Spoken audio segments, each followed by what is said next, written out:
Shults, and this is my Module 1 for EDL 853 Special Education for School Leaders. I am currently a 512 band director in the Rose Hill Public Schools, and we are a 4A classification, a mid-sized school in the suburb of Wichita, Kansas. I have a district superintendent, 2 assistant principals, 2 principals, and an athletic director, activity director that are kind of my bosses. We also have a very active Board of Education, many school groups, civic groups, church groups, a lot of parent involvement, a diverse population as we're near an Air Force base that has people assigned and reassigned quite frequently, sometimes in the middle of the year.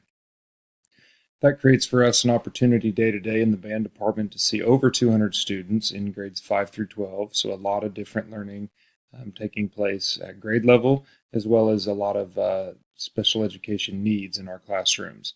I have multiple IEPs and multiple co-op coordinators for those IEPs between the 3 buildings.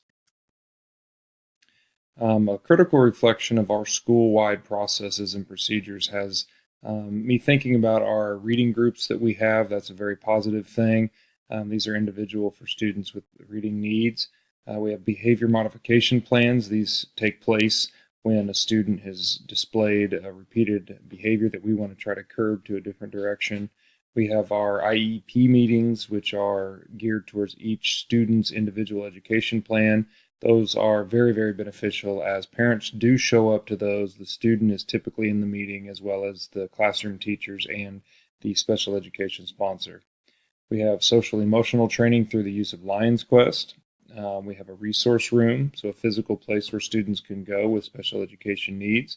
And we have great certified and classified staff in the special ed department. My classroom, as a band classroom, we have to be inclusive of all learners, and everyone has to participate at the same level.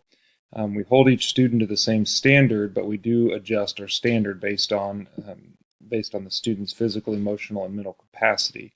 And basically what that means for us is if we need to rearrange a part to make it more appropriate for that student's learning ability, if we need to adjust the lesson plan or the speed at which we're teaching, we can do that on a day-to-day basis, as we don't have to follow a very strict curriculum. We get to write that on our own.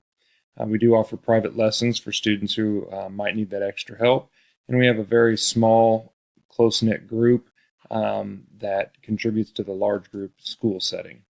The plan of improvement for my classroom would be that all stakeholders complete an evaluation tool on a biannual basis, and that we have meetings with the special education staff.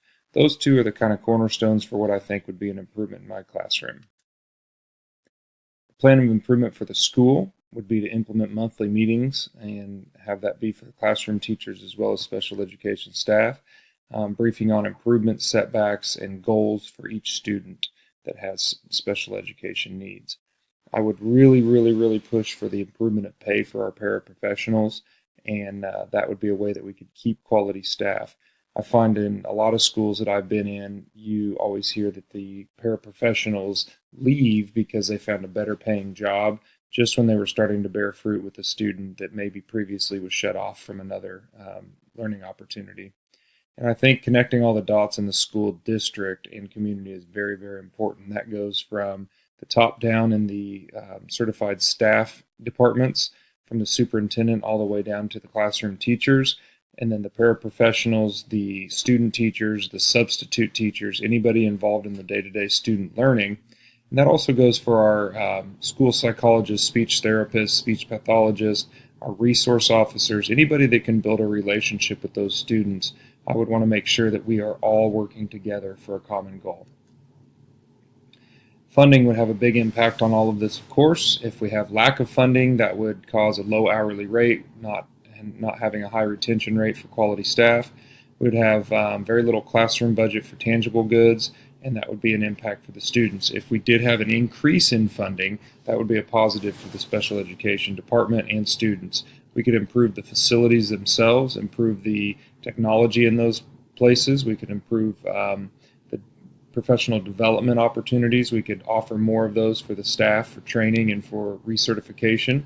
And we could retain and hire higher quality staff with better money. These are all things that would benefit our school as a whole. Thank you.